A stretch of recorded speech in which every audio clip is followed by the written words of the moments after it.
Allahumma salli wa sallim wa barik alaihi wa ala alihi. Assalamualaikum warahmatullahi wabarakatuh. Bismillahirrahmanirrahim. Alhamdulillahi rabbil alamin. Wa nusalli wa nusallim ala sayyidina Muhammadin wa ala alihi wa sahbihi ajma'in. Wa la hawla wa la quwwata illa billahil aliyyil azim. Subhanaka la ilma lana illa ma 'allamtana innaka antal alimul hakim. Rabbi zidna ilma warzuqna fahma. Amin Allahumma amin. Alhamdulillah, segala puji syukur bagi Allah Subhanahu wa taala. Pada hari ini Allah kembali kumpulkan kita bersama-sama di dalam naungan rahmat, di dalam naungan maghfirah, di dalam naungan berkah. InsyaAllah mudah-mudahan kita semua mendapatkan banyak kebaikan, banyak keberkahan daripada hadrah yang kita baca ini. Sahibul hadrah berkata, hadrah ini tatkala dibaca ada baitnya di situ. Lamma garahul abd fahasyadha min najd. Kata hadrah ini kalau dibaca sama orang, maka dirinya dia akan mengeluarkan aroma yang sangat wangi semerbak. Walakin maksud dari kata aroma yang wangi ini bukannya wangi badannya. Ya, bahasa Arab itu kan luas. Lalu apa perumpamaan dengan wangi? Pernah nggak dengar pepatah orang dulu? Kalau deket kecium baunya, kalau jauh wangi. Nah, itu kan ada kiasan. Kalau jauh wangi itu maksudnya apa? Yang kelihatan, yang kedengeran, maupun yang yang dia amatin semuanya dari kita baik. Kalau kita dekat sama orang terus-terus nanti baunya kita kecium, jeleknya kita kecium, apa-apa yang buruk dari kita kecium misalnya. Itu perumpamaan kiasan. Begitu juga lamma garahul abad fahasyadha min najd. Katanya sahibul hadrah di sini bilang, tatkala bacaan ini dibaca, maka dari si pembacanya itu akan keluar aroma wangi yang semerbak. Apa yang bakal keluar dari kita? Kebaikan, kemanfaatan, keridhaan, keberkahan, ampunan dari Allah banyak banget. Yang wangi-wangi apa sih pokoknya? Yang baik semuanya. Yang baik-baik semua bakal nampak dari kita. Dan percaya nggak percaya, kebaikan itu bukan cuma nampak sama kita. Tapi sebagaimana kita datang ke sini itu kita bawa hajat. Kita bawa keluarga. Kita bawa orang-orang yang kita cinta.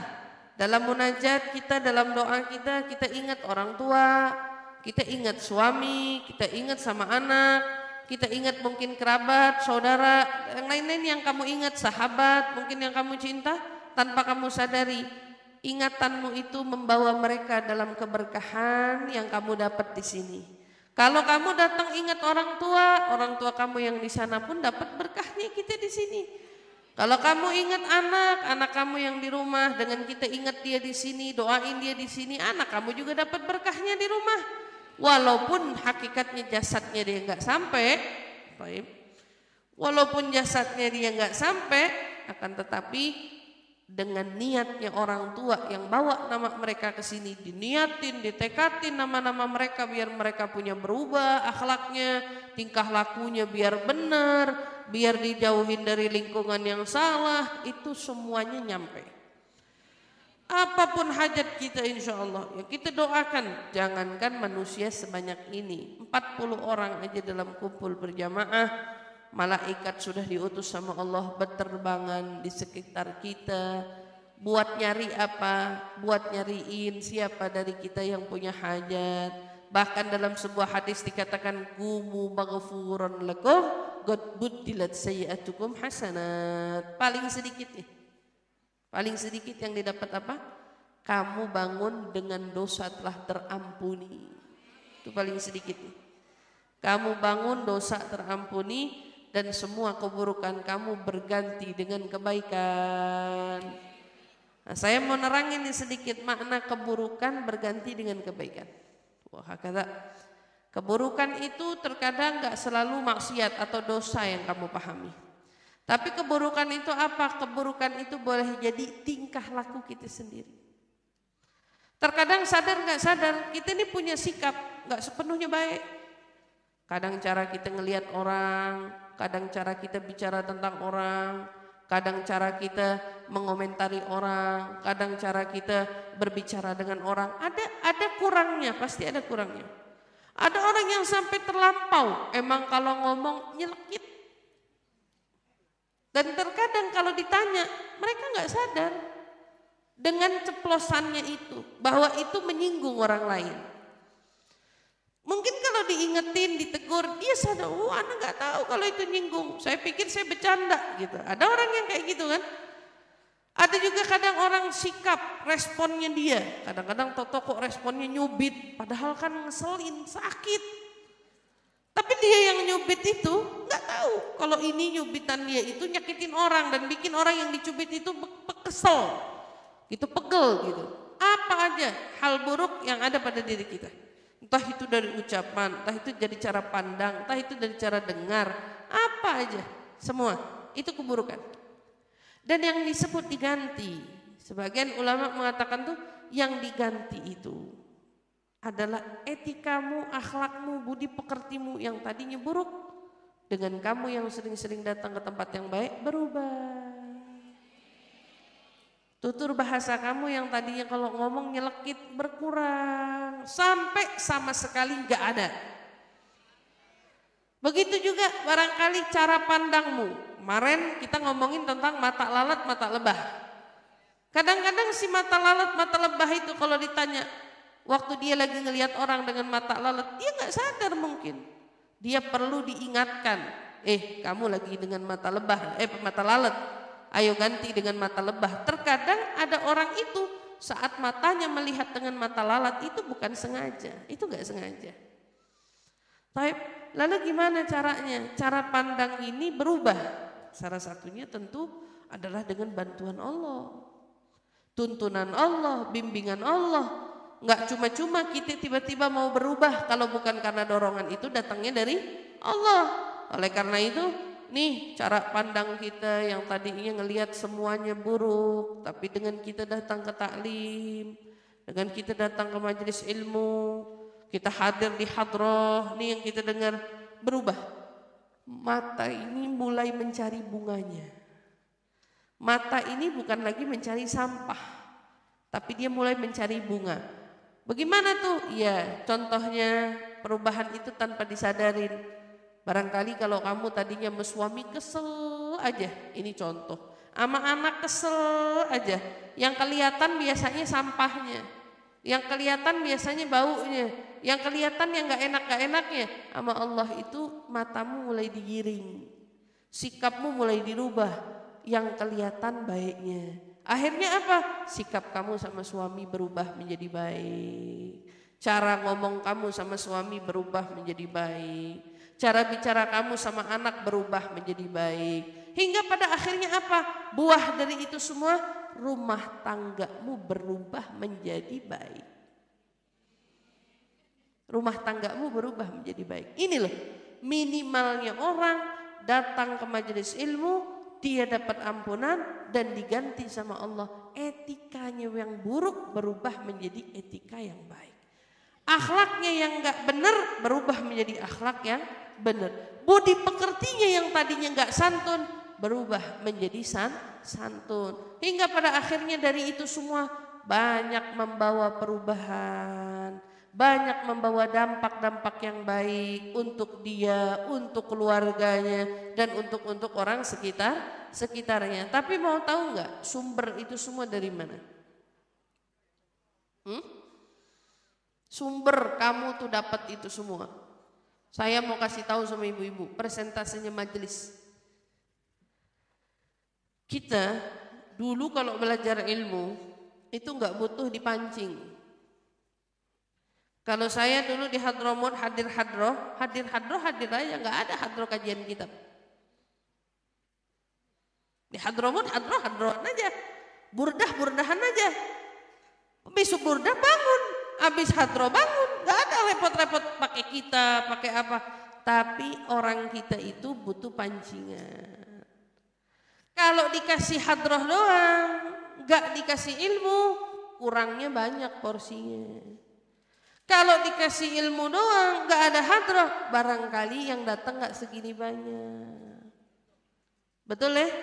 Nah, kamu harus tahu burda, maulid, hadroh yang kamu baca semua itu baik, bagus, luar biasa manfaatnya. Kalau dihitung dicari dari babul zikir min a'zamil azkar. Kalau bicara dari keutamaan zikir, ini yang kita baca hadroh.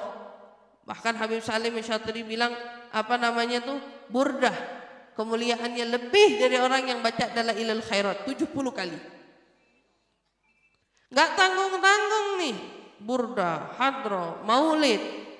Habib Ali sampai bilang masyi kama majma'il maulid tujallil qulub. Ente mau ngilangin sumpah, gak ada tempat yang paling enak ngilangin sumpah kecuali di maulid. Sampai ngomong begitu, wah maulid, hadroh, burdah, semua bagus. Tapi dari itu semua ilmu yang paling bagus. Kalau bukan karena adanya kajian, kalau bukan karena adanya ilmu yang kamu dengar, maka barangkali obat yang kita minum ini untuk ngobatin diri kita lama sembuhnya. Kamu harus tahu itu. Lama sembuhnya, lama pulihnya. Kita ngaji, baca Quran, syifa. Kata Allah itu obat. Buat apa? Bukan buat penyakit zahir doang, penyakit batin tentunya. Karena kita ini persenannya kalau dihitung antara kita yang sakit badan sama yang sakit hati, banyak kan yang sakit hatinya daripada sakit badannya. Penyakit hati yang lebih menggerogoti kita ketimbang penyakit zahir kita. Itu yang paling bahaya, yang kadang-kadang gak disadari sama orang. Nah kalau ditanya semua yang hadir di sini, pasti paling tidak menyadari saya punya penyakit hati yang harus diobatin. Kalau kamu baca burdah, kamu diobatin, diolesin. Kamu baca maulid, kamu diobatin, kamu diolesin. Tapi semua obat, salep, lain-lain, ada obat utama enggak? Ada obat inti enggak? Apa sih obat intinya? Antibiotiknya. Antibiotiknya. Apa antibiotiknya? Ilim. Gak punya ilim, pulihnya lama. Tapi saat dikasih antibiotik, pulihnya cepat. Semua penyakit begitu. Nah, kalau ada orang, makanya sebagian nganggap yang penting zikir. Betul, yang penting zikir. Tapi kalau ilmunya nggak ada, gimana kamu mau berobat? Gimana kamu mau ngerasain lazzatul zikir lillah, kelezatannya zikir sama Allah? Gimana kamu mau ngerasain lezatnya munajat sama Allah kalau ilmunya nggak punya? Kamu nggak tahu caranya. Ibaratnya umpamanya orang makan sushi, yang nasi dilipat-lipat tuh, tahu? Digulung-gulung, tahu? Ibu-ibu, tahu kan? Ada teknik makannya nggak sushi? Ada teknik makannya? Nasi juga. Udah nasi aja, taruh lauknya di situ, taruh rumput lautnya di situ. Ente kira enak jadi makanan ya? Gak enak, karena ente gak tahu cara makan pakai tekniknya. Begitu pula orang zikir, bukan penting zikirnya. Selain daripada tekniknya, kamu juga harus tahu bagaimana caranya menikmati zikir. Tapi cara nikmatin zikir, wirid dan lain-lain semuanya tidak akan bisa kamu raih kalau kamu nggak punya ilmunya. Itu porsi yang terpenting. Jadi kalau ditanya emang presentasenya sudah kalau antara ilmu sama zikir itu berapa? Saya jawab 75% itu kamu dapat kebaikan dari ilmu, 25% kamu dapat kebaikan dari hadrah, dari burdah, dari maulid Nabi Muhammad SAW. Kamu harus ingat itu. 75% dari perubahan hidup itu didapat dari ilmu. 25% didapat dari wirid, zikir, dan burdah, hadrah, maulid Nabi Muhammad SAW yang kamu baca. saling terikat. Ada orang sakit minum antibiotik aja, salepnya nggak dipakai. Obat luarnya nih untuk kulitnya nggak dipakai, sembuh cepat. Saling gitu. Tapi kamu harus tahu pentingnya ilmu. Maka kalau kamu kehilangan ilmu, kamu harusnya lebih nangis daripada kamu kehilangan wirid. Kalau kamu kehilangan ilmu, kamu harus lebih nangis daripada kamu kehilangan wirid. Lihat firman-Nya Allah. Kalau Habib Abdurrahman As-Saqqaf bilang, orang yang nggak punya wirid, nggak punya zikir, nggak ada bedanya sama monyet. Kata Habib Abdurrahman As-Saqqaf, man lallahu wirid fahuwa girid. Jangan tersinggung. Habib Abdurrahman ngomongnya kasar banget. Allah nyinggung orang nggak berilmu dengan singgungan. Ulaika kal an'am bal hum adall. Kata Allah bilang. Tahu orang-orang yang nggak berilmu itu, orang-orang yang sesat itu, kata Allah. Seperti apa mereka? Kal an'am. Mereka kayak binatang ternak, bisanya cuma tidur, makan, beranak. Tidur, makan, beranak.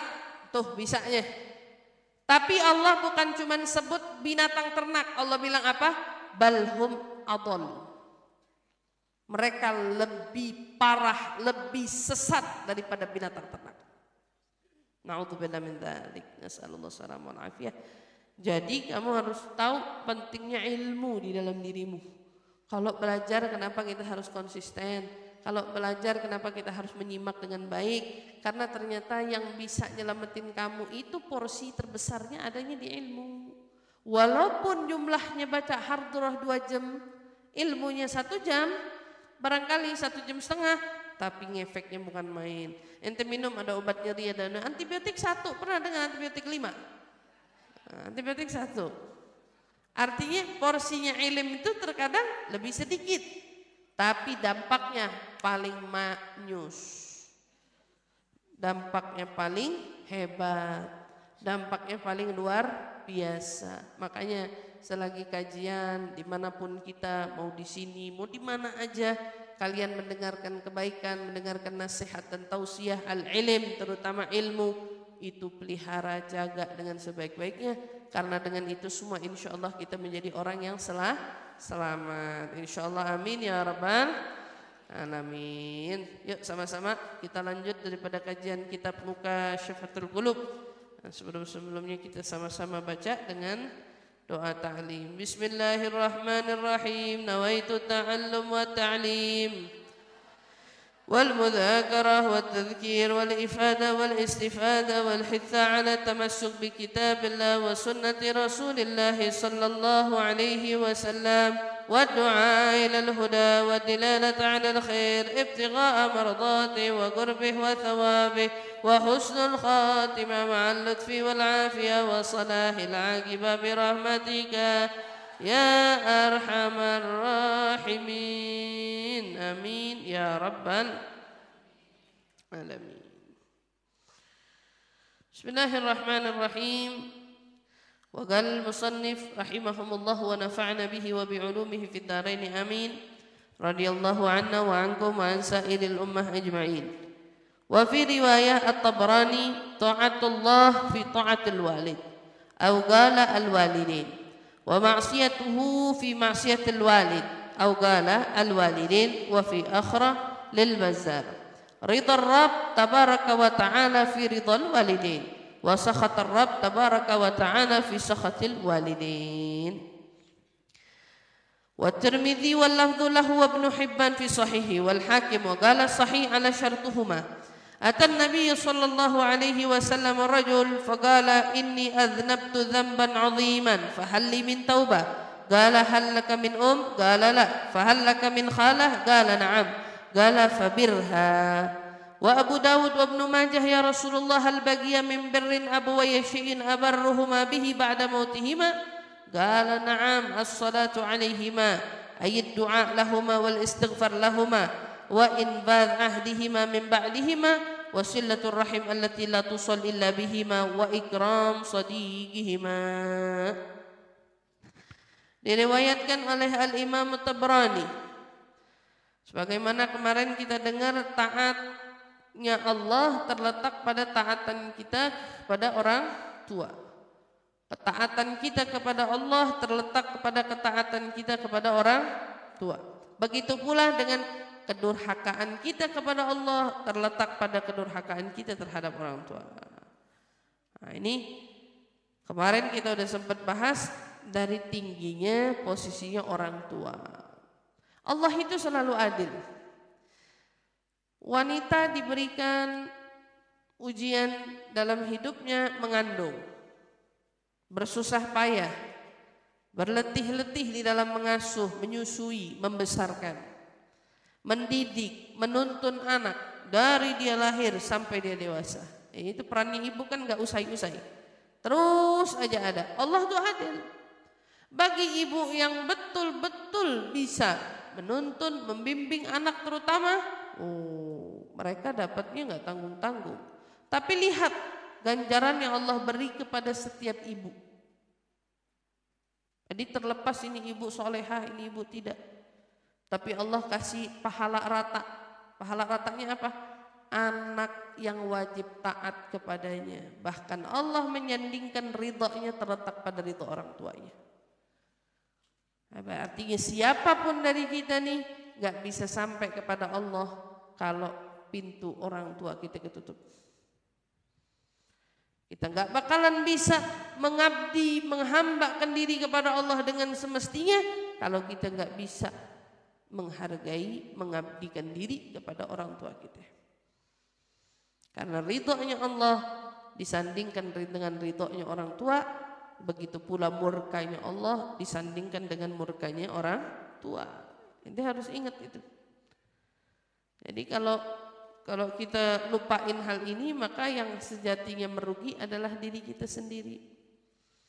Ada orang bilang, wah kan bukannya bakti sama orang tua itu manjangin umur, kemudian juga semua kebaikan terangkum di sana, ditambah lagi pintu rezeki terbuka luas. Tapi kok ada orang durhaka sama anaknya rezekinya lancar, durhaka sama orang tuanya rezekinya lancar.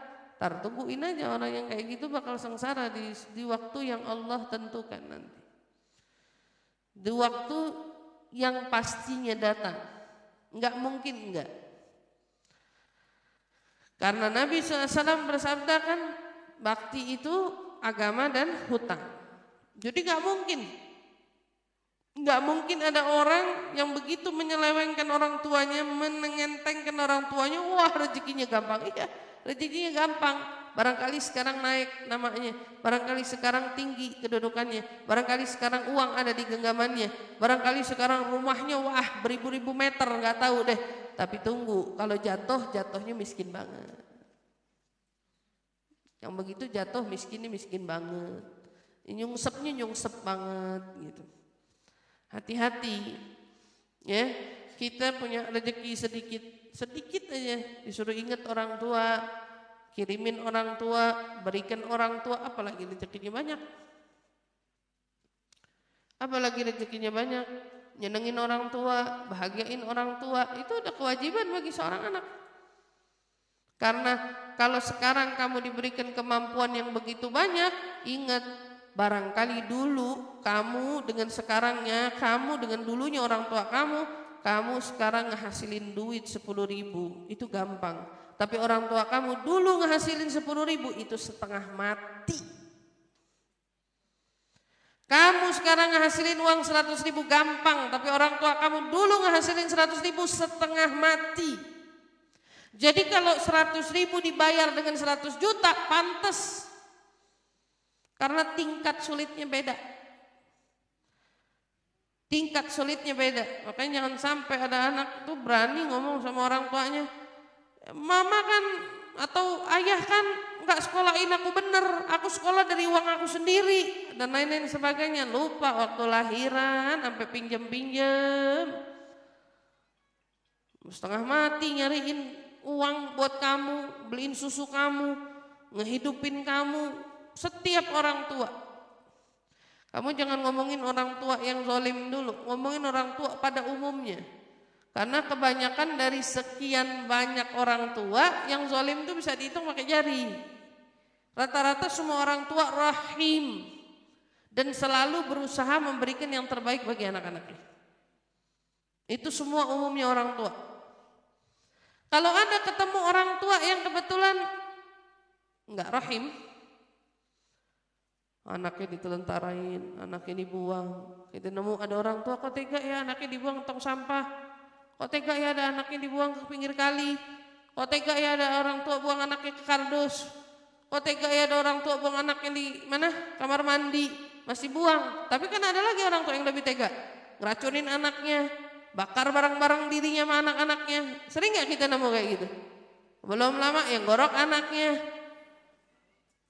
Itu berapa biji orang tua dari sekian juta bahkan miliaran orang tua yang peduli sama anaknya. Jadi jangan lihat mereka, ini mereka si wakilnya setan, nih jelmaan setan.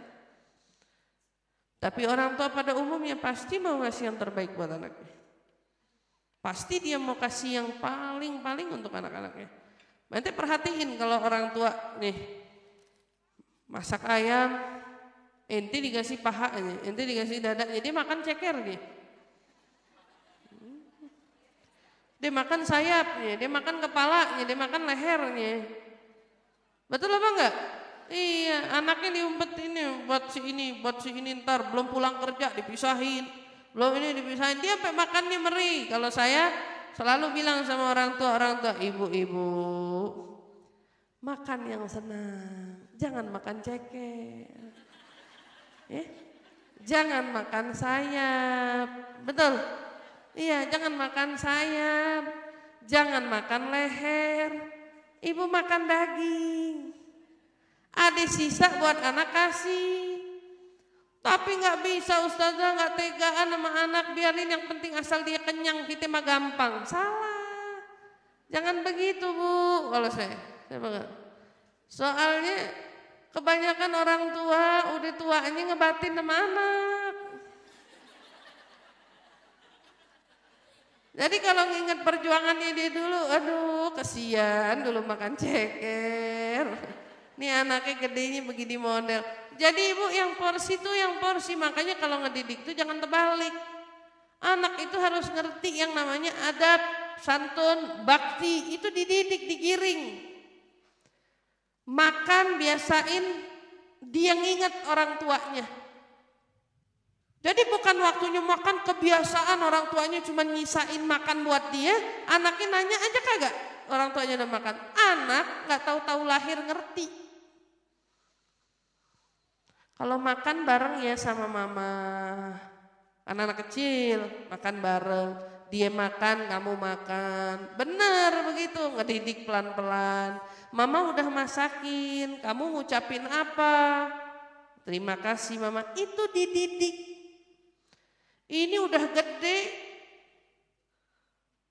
udah sekolah, udah kuliah kadang-kadang, ucapin makasih aja buat emaknya yang masakin kagak? Gara-gara dari kecil gak diajarin makasih? Udah makan piring digeletakin. Punya kesadaran nyuci piring aja kagak? Aduh. Ibu-ibu yang bawa anak kirang ramane hari ini. Sian tuh anak, jangan dibully Bu. Ya, tapi ini realita, ini fakta. Kalau dengar ini sampai kadang-kadang terberatnya, kadang-kadang saya dengar tuh ibu kesian ya Allah mikirin anaknya sampai sakit-sakit. Dalam hati saya kenapa dipikirin? Tapi nggak bisa dong, itu kan namanya juga orang tua tuh ngebatin nama anak. Emang bener begitu. Tapi pertanyaannya, ada nggak anak yang sakit mikirin orang tua? Yang ada orang tua mikirin anak saya sekolah bayarannya gimana gitu. Iya, orang aduh ya Allah mikirin anaknya belum bayar kontrakan, anaknya rumah belum lunas, orang tua tinggal mikirin aja. Bu jangan gitu-gitu amat Bu. Saya bilangin jangan gitu-gitu amat, biasa-biasa aja Bu. Mau ngebatin tuh ada waktunya, makanya Allah selalu tuntun. Al-mal wal banun zinatul hayatud dunya, harta sama anak tuh fitnah. Karena Allah tahu anak gak gitu.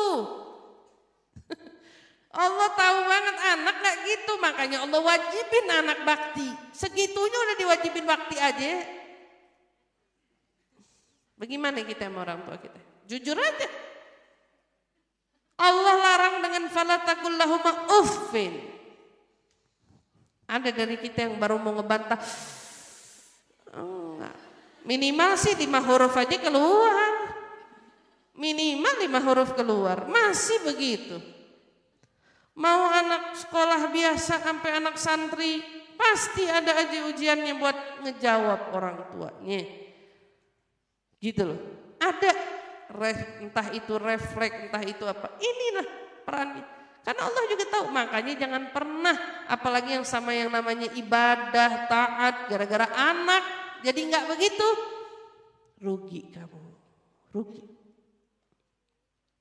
Makanya investasi terbesar itu adalah punya anak, kalau anaknya bisa digiring menuju surganya Allah.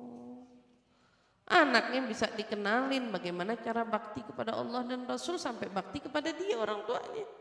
Jadi pada saat kalau orang tuanya giringnya benar, anaknya nggak ada yang comot makanan kalau orang tuanya belum ambil. Meja itu nggak ada yang berani ngambil makanan kalau orang tuanya belum ngambil. Ibu nemu yang begini modelnya sekarang. Apa anak begitu, mak baik mak ya, makan tuh mak udah masak, iya duduk. Maknya ditanya, paling nanya, mama udah makan, mau deh mah nanti gampang. Ada anak yang naruh sendok, kok mama nggak makan? Enggak kan? Dia nggak taruh sendok gara-gara kamu nggak makan. Wah kata, jadi peran bakti sama orang tua itu penting, tapi saya juga mengingatkan sama orang tua di porsinya bu, di porsinya. Ini kejadian nih, nyata.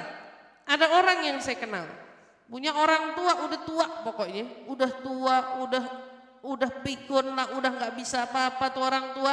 Barangkali inget sama anaknya aja juga kagak, ibaratnya gitu. Pokoknya udah macam-macam deh, udah pikun. Tapi si anak bukan ngurusin orang tua yang wajib buat dirinya dia, tapi malah kerepotan ngikutin si anak kemana aja. Anaknya tinggal di sini ikut, pindah tinggal di situ. Anaknya tinggal di sini ngikut, ya habis gimana lagi, kita kagak pengen ketinggalan anak. Kamu harus tahu wajibmu di mana.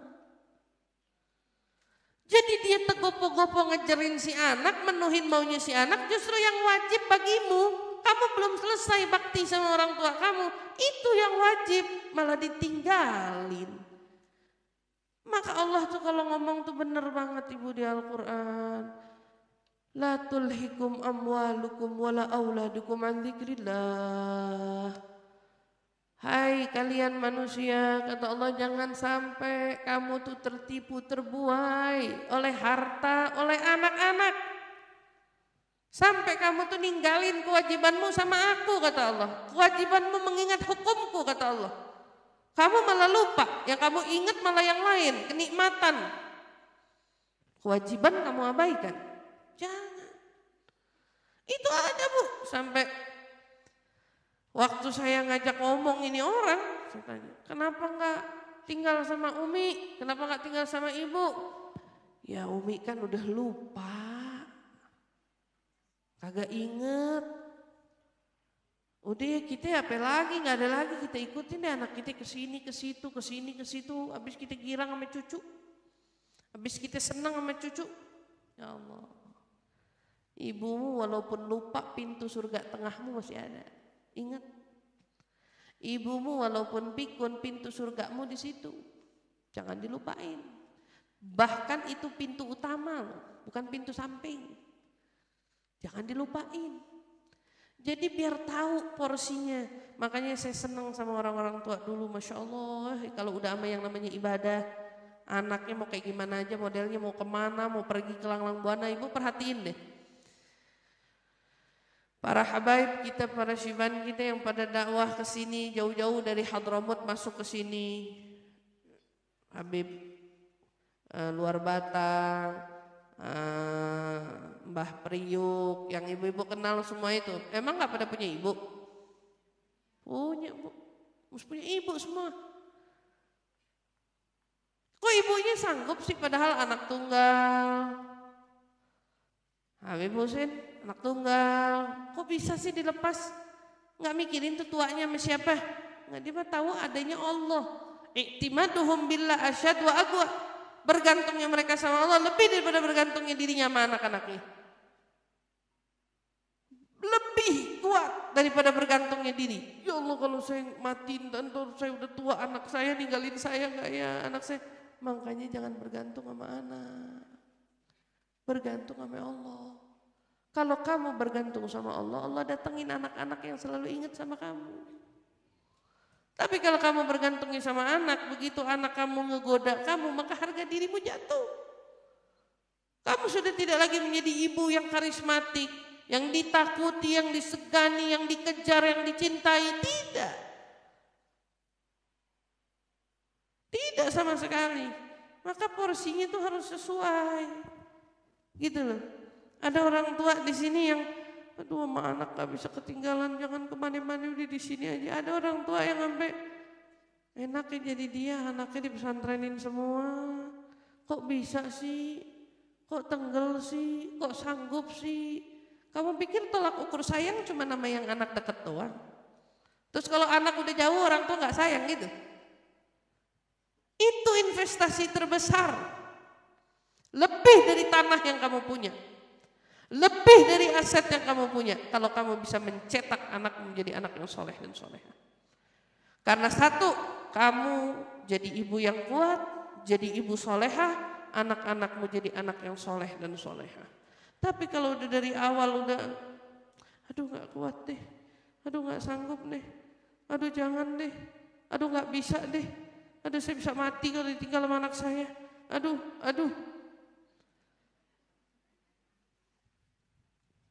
Ibaratnya, ini ikatan batin tuh kuat bu, ikatan batin kuat.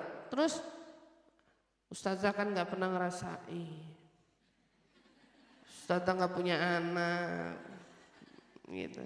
Ustazah kan nggak ngerasain, ustazah soalnya belum punya anak, gitu ya. Mari kita lihat bu, nasibnya anak-anak yang ditinggal wafat oleh kedua orang tuanya, hidupnya yatim piatu, hidup apa nggak tuh anak? Hidup anaknya, hidup. Ada juga orang tua yang ditinggal wafat sama anak-anaknya, ya, yang ditinggal meninggal sama anak-anaknya. Kita jumpai umumnya kalau dia yang ditinggal sama anak, dia lengleng, ngawang, ngambang, bekas diajak ngomongnya kadang-kadang suka nggak nyambung, ya bisa dibilang agak sedikit arah-arahnya. Konsentrasinya buyar. Bahasa lainnya apa? Stres. Tinggal lihat beda aja. Emang bener bu, saya emang gak punya anak. Tapi ibu juga harus lihat, anak ditinggal orang tua bisa hidup.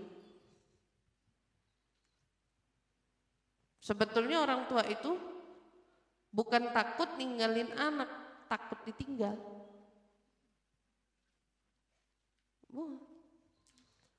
Kan kalau ditanya, saya tuh mikirin gimana ya nasib saya kalau seandainya anak saya nggak ada bagaimana? Kalau kamu nggak ada, yatim piatu nggak ada yang mati gara-gara ibunya nggak ada, gara-gara ibu bapaknya nggak ada, dia nggak ada yang terjun ke jurang, dia punya hidupnya. Sejatinya perempuan, ibu-ibu, para ayah, mereka juga sebetulnya punya hidupnya, tapi banyak dari orang tua karena di sini main perasaan, akhirnya mereka goyang. Iya, kalau ke bawah anak saya nggak punya, tapi saya pernah ditinggal sama orang tua. Ibu saya meninggal umur saya 2 tahun, saya hidup sampai sekarang. Ada kurangnya, ada. Tapi coba kalau itu dibalik, ibunya yang kehilangan anak, sampai dia wafat, dia bakal sebutin tuh anak. Dulu saya punya anak, kalau ingat sedih, kalau ingat nangis lagi, kalau ingat beda.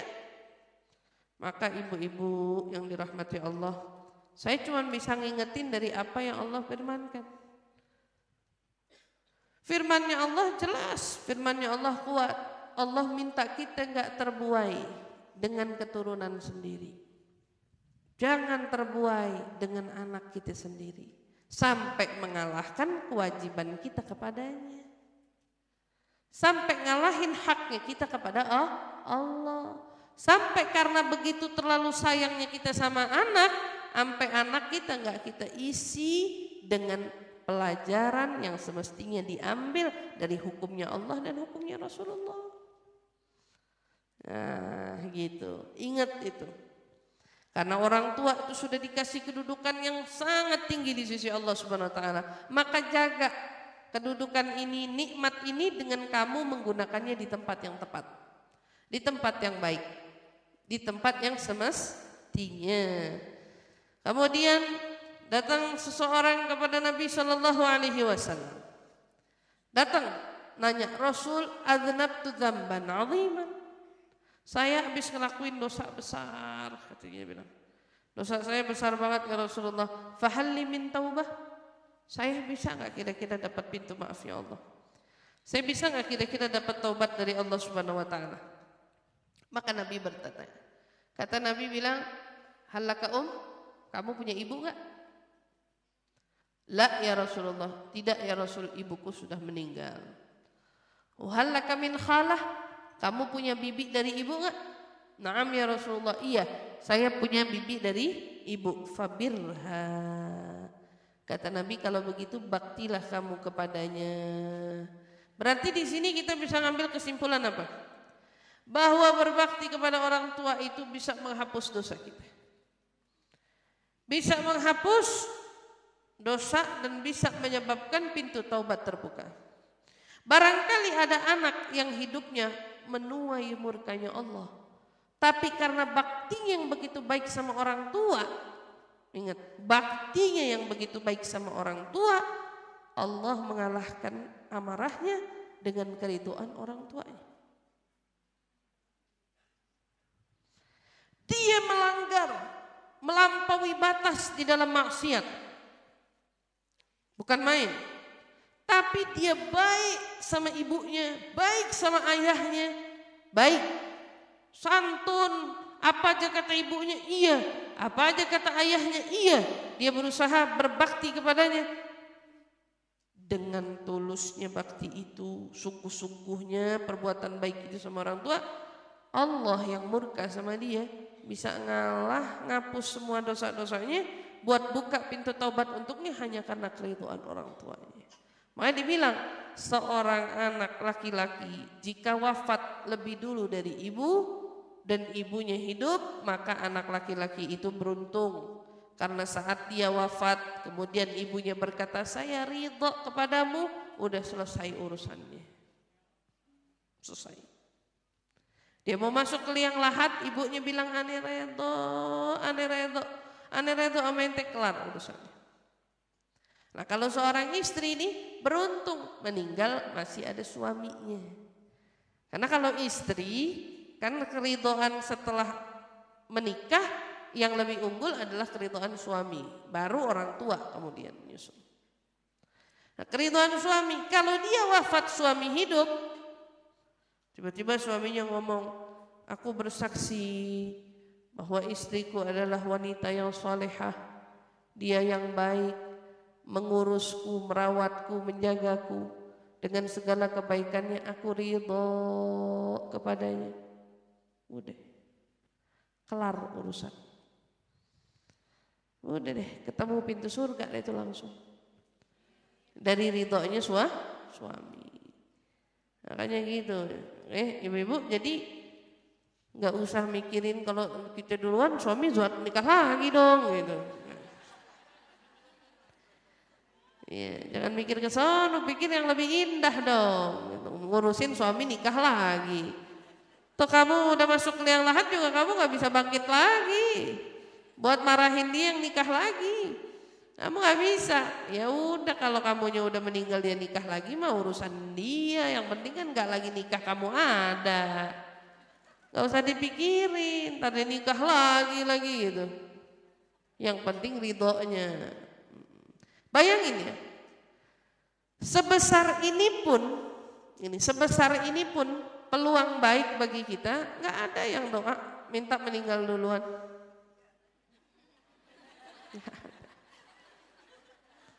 Ada, ya misalnya ada anak belum nikah, berarti nggak punya suami kan, minta ridhonya orang tua kan, orang tuanya yang ada, yang dikejar itu orang tuanya. Pernah doa munajat, ya Allah ambil nyawaku lebih dulu sebelum orang tuaku?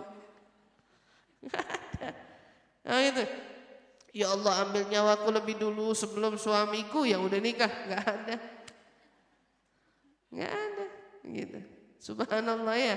Nggak ada begini. Tapi kamu harus tahu itu. Itu keberuntungan yang didapat. Ya, jadi Nabi SAW bersabda, bahkan saking tingginya kedudukan ibu, walaupun ibunya udah meninggal, Nabi tetap suruh itu orang berbakti kepada saudara si ibu. Cari bibimu dari saudara ibu. Kemudian dalam sebuah riwayat datang lagi ada orang bilang, ya Rasulullah, atau bilang adakah amalan yang tersisa untukku berbakti kepada orang tua setelah mereka wafat? Masih ada nggak? Apakah aku masih bisa, katanya, berbakti kepada orang tuaku yang sudah meninggal dunia? Dia dua-duanya orang tuanya udah nggak ada. Atau masalah salah satunya udah nggak ada. Gimana caranya aku berbakti kepadanya? Ibu misalnya udah meninggal, atau ayah misalnya udah meninggal. Bagaimana? Apa masih bisa ya Rasulullah? Nabi jawab, nah, iya kata Nabi. Orang tua kita yang udah meninggal, kita masih bisa bakti sama mereka. Dengan apa? Bisalah. Pertama sholat apa? Sholat di sini maksudnya adalah doa. Bukan sholat, bukan. Tapi doa. Yang dimaksud adalah doa. Bisalah. Pertama dengan doa. Wal istighfar lahuma, memintakan ampun untuk keduanya. Makanya kan doanya orang tua, Rabbighfirli wali dayya. Jadi kalau misalnya kita mau doa langsung, Allahumma ghfirli ummi, atau ibunya kalau udah meninggal, Allahumma ghfir li abi, ayahnya. Atau pakai bahasa Indonesia, ya Allah ya Tuhanku, ampunkan dosa ibuku, ampunkan dosa ayahku, boleh. Dengan istighfar, minta ampun sama Allah untuknya. Atau dia mau baca istighfar, diniatin untuk orang tuanya, boleh juga. Dia baca astaghfirullah, astaghfirullah, astaghfirullah li wa li walidayya wa li jami'il muslimina wal muslimat, astaghfirullah li wa li walidayya wa li jami'il muslimina wal muslimat. Bagus kan? Aku memohon ampun kepadamu ya Allah, untukku dan untuk kedua orang tua dan untuk seluruh kaum muslimin. Bagus juga doa kayak begitu. Dengan istighfar, berarti minta ampun sama Allah Subhanahu wa taala. Kemudian apa lagi? Bi anfadillahuma, menunaikan janji mereka. Waktu hidup ingat, dulu pernah janji sama orang tua mau begini, ingat. Dulu pernah janji, dulu mereka pernah kepengen mewujudkan impiannya. Apa aja? Ingat, dulu saya pernah ngomong sama orang tua, insya Allah begini, insya Allah. Ada ingat-ingat pernah berjanji apa sama mereka, tepatin janjimu padanya. Walaupun dianya udah nggak ada, dianya udah meninggal, ya udah tetap terus jalanin apa ucapan janji yang pernah kita ucap. Begitu. Kemudian apa lagi? Wasilaturrahim, menyambung hubungan keluarga yang gak bisa disambung kecuali melalui mereka berdua. Keluarga ibu, keluarga ayah masih ada, dengan cara apapun sambung, tetap komunikasi. Keluarga dia mau bagaimana keluarga dia yang dilihat begitu. Ini keluarga ayah saya, ini keluarga ibu saya.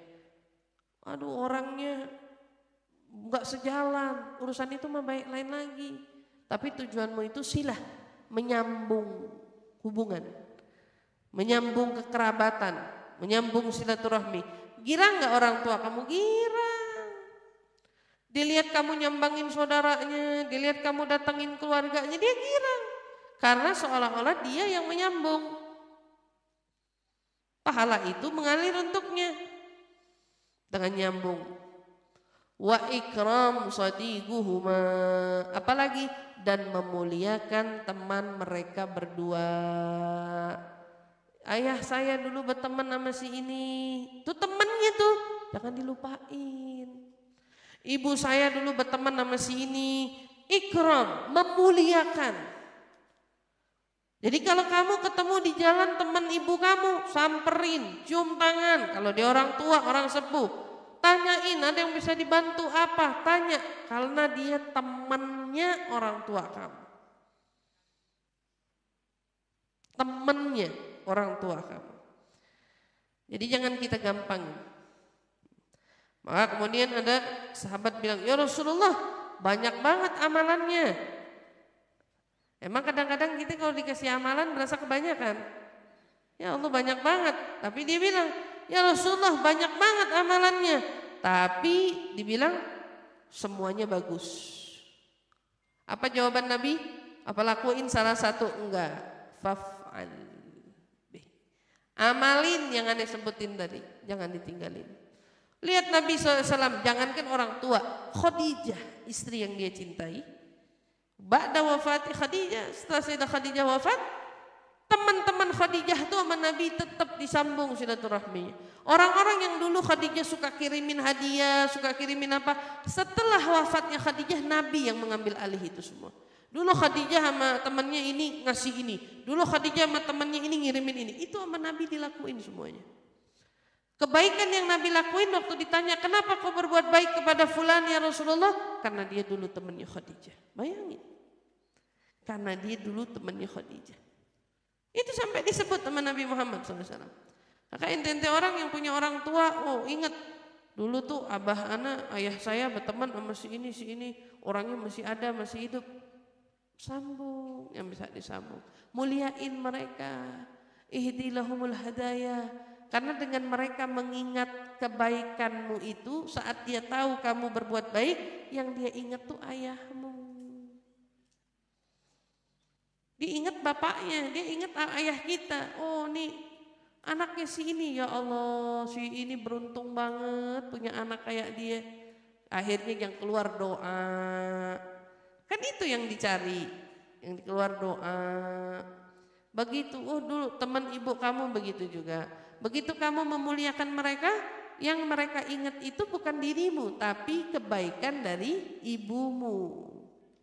Dia ingat temannya, Masya Allah, beruntung banget sih ini. Paling tidak kalau dia nanti nyusul orang tua kita, dia ceritain kita sama orang tua kita. Jadi orang meninggal itu begitu masuk ke alam barzakh, kalau dia satu lingkungan yang baik, ketemu orang tua kita, insya Allah orang baik misalnya.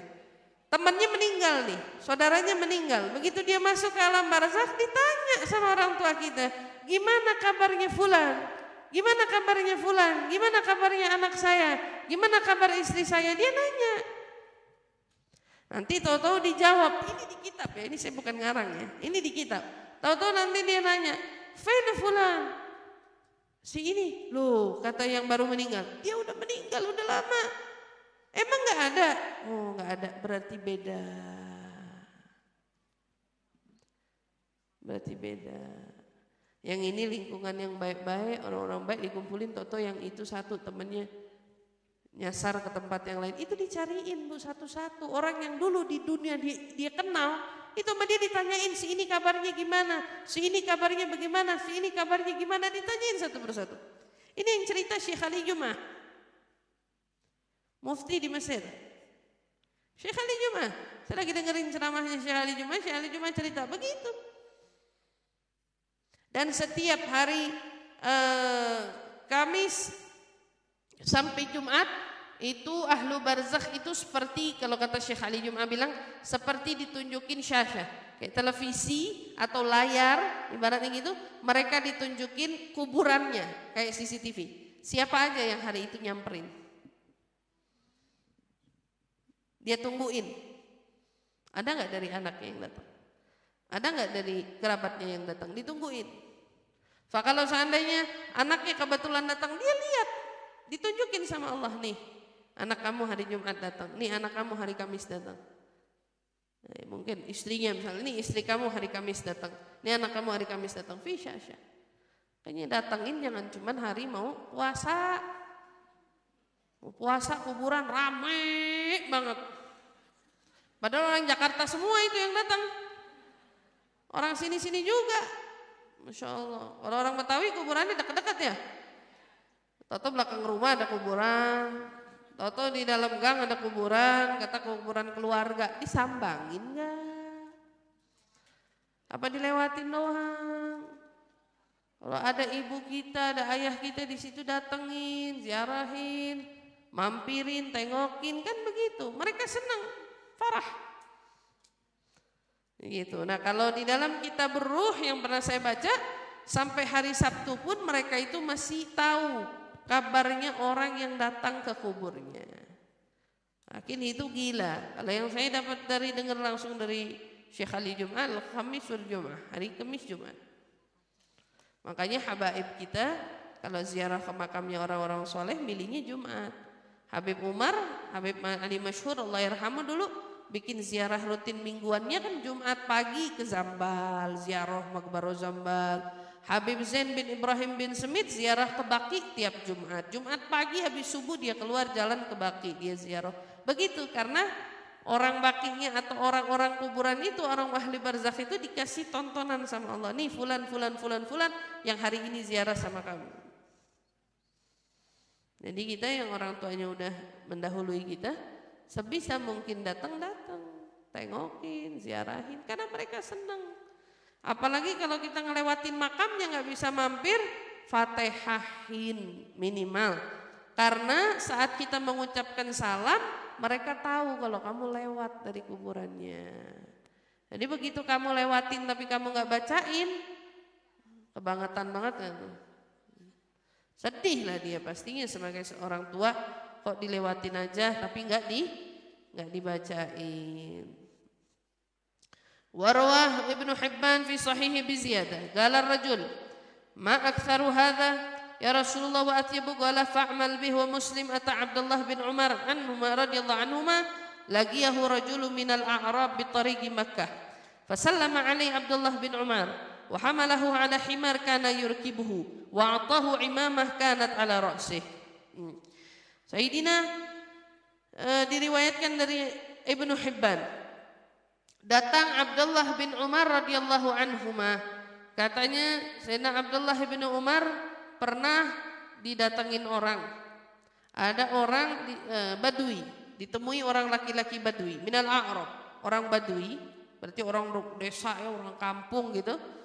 Nemuin Abdullah bin Umar. Abdullah bin Umar ini siapa? Anaknya Sayyidina Umar ibnul Khattab. Nah, dia ulama karena dia beberapa meriwayatkan hadis, banyak hafal hadis Sayyidina Abdullah bin Umar. Taib, didatangin orang Badui. Saat orang Badui itu datang, maka apa yang dilakukan oleh seorang Abdullah bin Umar? Wa hamalahu himar. Dinaikin di atas keledai. Sini naik, ibaratnya kalau kita lagi naik mobil, ketemu dia di jalan, sini naik mobil aneh gitu. Naik, ayo naik. Padahal dia orang kampung, orang dusun, orang Badui. Pas ketemu di jalan menuju Mekah sama Abdullah bin Umar disuruh naik keledainya. Naik, kata Abdullah bin Umar. Sini naik ke keledai saya. Udah yang dia bawa naik, habis gitu sama Abdullah bin Umar yang lagi pakai sorban. Sorbannya nih dilepas dipakein ke Badui itu. Artinya melakukan perbuatan yang gak umum. Mau siapa orang kampung, orang dusun kok tiba-tiba dipakein imamah, dinaikin ke keledainya. Siapa orang ini? Orang-orang semua pada nanya. Gala Ibnu Dinar fagul aslahakumullahu innahumul a'rab wa hu yurduna bil yasir. Fagala Abdullah bin Umar anna aba hadza kana wadud li Umar ibn al-Khattab. Wa inni sami'tu Rasulullah sallallahu alaihi wasallam yaqul inna abarral bir as-silah silatul walad ahlu wuddi abi wa Ibnu Hibban fi sahihih. Jadi begitu ada orang ngelihat Sayyidina Abdullah bin Umar itu ngelakuin begitu, ada orang ngingetin, ini orang dusun. Ini orang Badui, orang dusun, orang Badui, dikasih sedikit aja udah cukup. Dan kita sering begitu. Jangan berlebihan, ini orang dusun. Ngerti kalau kita bilang orang kampung, jangan ngasih 100, 10.000 aja udah gede banget. Udah girang, ada orang ngingetin. Sayyidina Abdullah bin Umar udah disuruh naik ke keledai, pakaiin imamah, gak usah berlebihan menghormatinnya. Kata orang itu bilang, tapi apa jawaban Sayyidina Abdullah bin Umar? Sesungguhnya ayahnya orang ini, bukan dia loh, ayahnya orang ini temannya bapak saya. Ayahnya orang ini temannya bapak saya. Sangat dekat dengan Umar bin Khattab. Jadi abahnya sama abah. Jauh banget kan ibaratnya. Ini dulu abahnya, uminya misalnya dulu bertemanan, sekarang anaknya yang bertemanan. Enggak, segitunya enggak kenal, cuman kenal begitu doang. Tapi lihat perlakuannya Abdullah bin Umar. Sampai beliau kemudian mengutip, aku mendengar Rasul SAW bersabda, sesungguhnya bakti yang paling utama adalah baktinya seorang anak yang menyambung keluarga sahabat dekat ayahnya. Nyambung keluarga sahabat dekat ayahnya. Itu salah satu bakti yang paling utama. Jangankan keluarga, sahabat menjadi perhatian kita mestinya. Sahabat orang tua kita. Jadi ibu-ibu yang dirahmati Allah, ya para jemaah, kalau misalnya orang tua kita punya teman-temannya dia tuh, jangan kamu nggak mau tahu. Karena dengan kamu tahu, kamu jadi bisa menyambung silaturahmi sama mereka. Teman-teman ayah kita walaupun sekilas namanya orang laki kan, tapi andai kata kita tahu, nah ini kita cukup tahu nyambung silaturahmi dengan anaknya juga. Begitu. Kenapa? Karena ini semua bagian daripada bakti. Dan dengan kita tetap menyambung kepada mereka, insya Allah membawa apa? Membawa kesenangan di hati mereka yang sudah telah wafat. Paham sampai di sini ya? Kemudian an Abi Burdah radhiyallahu anhu qala qaddamtul Madinah fa atani Abdullah bin Umar faqala atadri lima ataituk qultu la qala fa inni sami'tu Rasulullah sallallahu alaihi wasallam yaqul man ahabba an yasila abahu fi qabrih falyasil ikhwanu abihi ba'du wa annahu kana baina Abi Umar wa baina abika ikha wa wuddin fa ahbabtu an asila dhalik. Kemudian diriwayatkan dari Abi Burdah radhiyallahu anhu, sahabat Nabi SAW, riwayat Abi Burdah radhiyallahu anhu, beliau berkata, saya datang ke Madinah. Dia datang, qaddamtul Madinah fa'atani Abdullah bin Umar. Saya didatangin sama Abdullah bin Umar. Abdullah bin Umar kunjungin saya. Lagi-lagi Abdullah bin Umar putranya Sayyidina Umar Ibn al-Khattab. Kemudian dia berkata, apakah kamu tahu kenapa alasan saya datangin kamu? Kamu tahu enggak alasan saya datangin kamu sekarang ini apa? Dia bilang, ya tentu enggak. Kenapa kamu datangin saya? Saya seorang siapa? Orang biasa gitu, artinya bukan orang penting-penting juga gitu. Kok didatangin sama sekelas Abdullah bin Umar? Maka dia menjawab, fa inni sami'tu Rasul sallallahu alaihi wasallam yaqul, aku pernah mendengar Rasul sallallahu alaihi wasallam bersabda, man ahabba an yasila abah. Katanya Sayyidina Abdullah bin Umar bilang, barang siapa ya yang ingin menyambung hubungan dengan ayahnya. Pahami? Man ahabba an yasila abah, siapa yang pengen nyambung hubungannya sama ayahnya, maka sambunglah hubungan teman-teman ayahnya setelah itu. Jadi kalau kamu mau terus tersambung dengan orang tuamu yang sudah enggak ada, sambung tetap terus teman-teman mereka. Wa annahu kaina baina abi wa Umar wa baina abi. Sesungguhnya dulu antara ayahku Umar dengan abahmu ikha. Hubungan yang erat. Ya, hubungan yang erat fi ikha wa wuddin katanya. Dulu ayah saya tuh sayang banget sama ayah kamu. Hubungan persaudaraan mereka kuat, mereka dekat bukan main.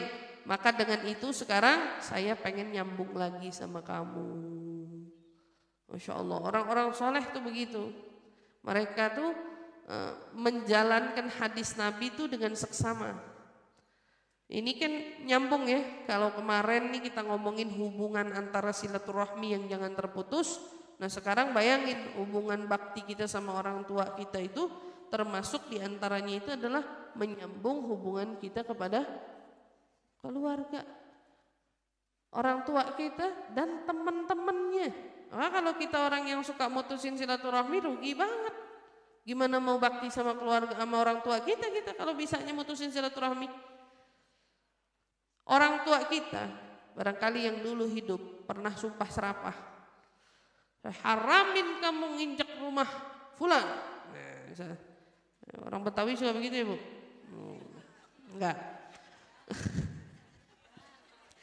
Saya haramin kamu datengin rumahnya fulan, gitu dibilang gitu. Awas ya kamu berani datang ke rumahnya fulan, kata ngomong. Ini pada saudaranya yang dia ributin saudaranya. Awas kata ngomong. Abah nggak redo, Umi nggak redo kata ngomong. Iya anaknya Nur gimana nih? Orang tua kita harus bakti.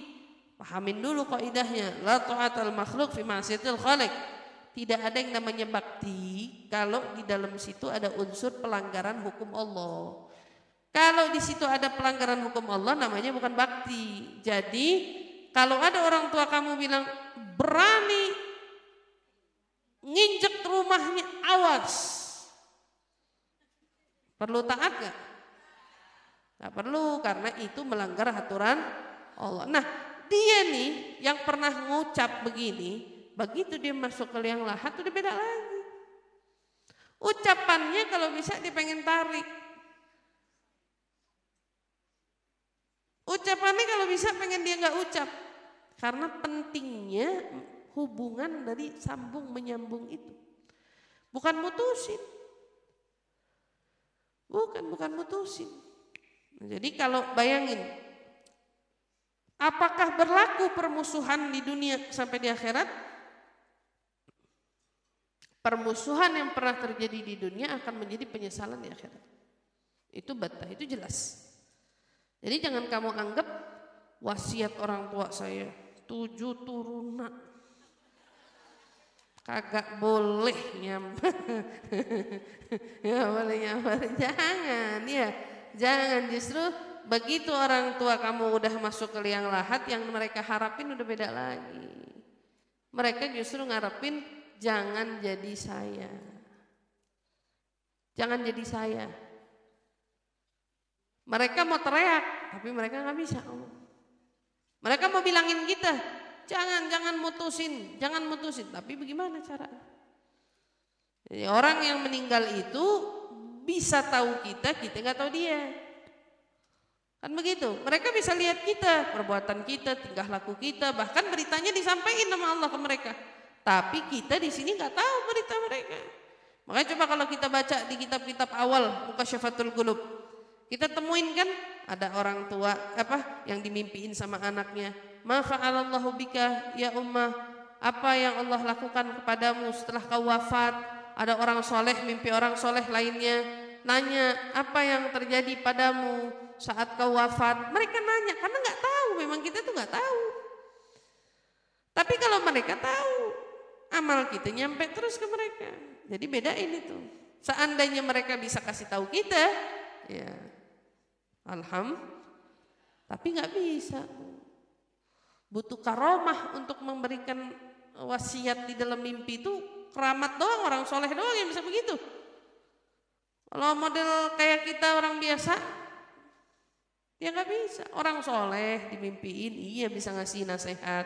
Jangan begini gitu. Tapi kalau orang tua kita belum tentu. Oh hakada. Wa fi hadits sahihain wa ghairuhuma al-masyhur wallahu a'lam bissawab. Mudah-mudahan insyaallah ilmu yang kita pelajari hari ini bermanfaat. Jaga terus hubungan kita sama orang tua kita, sama kerabat mereka, sama semua kaum muslimin muslimat dimanapun kita berada. Makanya ulama berpesan apa?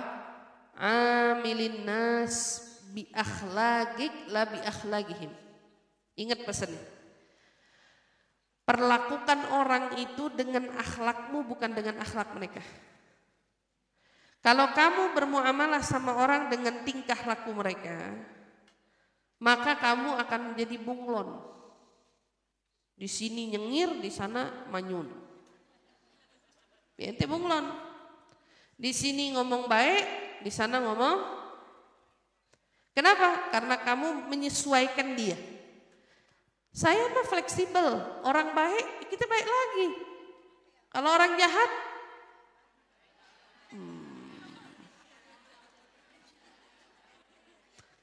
belum kenal aja dia sama saya gitu. Belum tahu dia, saya turunannya Samson gitu. Artinya ya gitu. Enggak. Tapi muamalah kita sama orang itu sesuai dengan diri kita. Jadilah orang baik, maka dimanapun kamu berada ketemu orang kamu bakal baik. Orang yang baik, orang yang berburuk akhlaknya pun sama kita tetap baik. Kenapa? Karena kamu muamalahin orang sama diri kamu. Emang dasaran kamu gak bisa jahat. Gimana caranya? Kamu harus berada di level itu. Kamu harus berada di level kamu gak bisa jahat sama orang. Karena Nabi gak pernah ngajarin kita jahat sama orang. Bukan di level orang baik saya baik. Orang macam-macam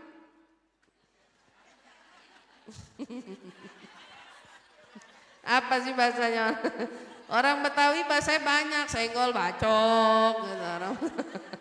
Iya, apalagi bahasa macam-macam ya orang Betawi. Iya. Hah? Apa? Lo jual gue beli. Aduh, serem-serem bahasanya. Gitu ya. Hah? Apa ya? Oh, kalah aja ogah, HP lagi seri. Oh.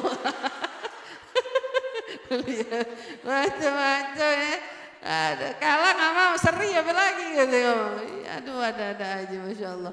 Iya, orang Betawi perumpamaannya macam-macam ya, luar biasa. Nggak apa-apa Bu, perumpamaan buat bercanda boleh, tapi jangan serius. Buat apa lagi sampai masuk ke hati, jangan. Yang sayang sama hatinya, yang peduli sama hatinya. Karena kalau nggak diri kita sendiri yang ngejagain hati kita, mau siapa yang ngejagain hati kita? Ngarepin siapa yang bakal ngelindungin hati kita? Nggak ada. Bahkan diri kita sendiri aja nggak akan terlindungi kalau bukan kita yang berusaha melindunginya dengan bantuan Allah. Lalu gimana yang hati ini yang nggak kelihatan, adanya di dalam hati kita, di dalam jiwa kita, tertutup. Nggak semua orang lihat, siapa lagi yang bisa ngejagain kalau bukan diri kita sendiri. Maka jagain hatinya, jangan sampai menyimpan amarah, dendam, emosi kepada orang lain. Kuncinya adalah amilun nas bi akhlaqik la bi akhlaqihim. Bermuamalahlah kamu kepada orang dengan akhlakmu bukan dengan akhlak mereka terhadapmu. Jadi harus jadi orang, sampai kapan jadi orang baiknya? Sampai kita mati jadi orang baik. Levelnya harus sampai di mana? Levelnya sampai di mana? Gak bisa jahat sama orang. Itu levelnya. Kita akan jadi orang baik sampai kapan? Sampai mati. Level baiknya bagaimana? Tidak bisa jahat sama orang. Wallahu a'lam.